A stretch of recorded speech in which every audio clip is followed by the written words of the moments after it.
In this video, I'm going to show you how to download Aula F75 keyboard software.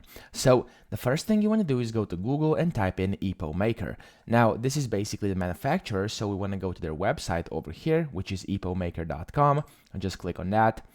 And over here on the website, you want to go to the very top right where you can see the search button. You want to click on this, and then your search box will pop up. There we go. You want to type in F75. So F75 like this. There we go. And you'll see under products, it will say EPO Maker X Aula F75. So you want to click on that.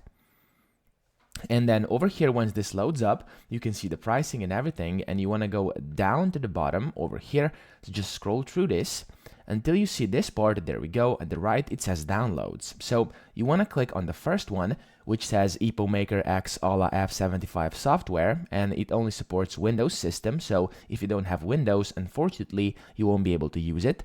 Now click on this. Over here, this will take you to a new site, okay?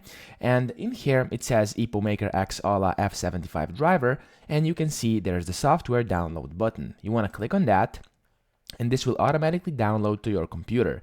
Now over here inside your downloads folder on your computer, you will see that it's a zip file, so it has a zipper on it. You want to click on it and then right click, click extract all, and then click on extract again.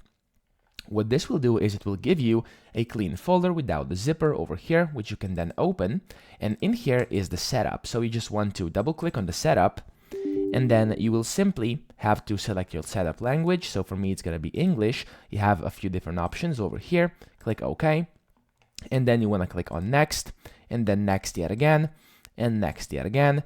And then from here, when you are ready to install, you simply want to click on Install, and this will be installed to your computer, and you can then start using the software. So that's pretty much it. I hope this video helped you out. If it did, please subscribe to the channel and help me out as well.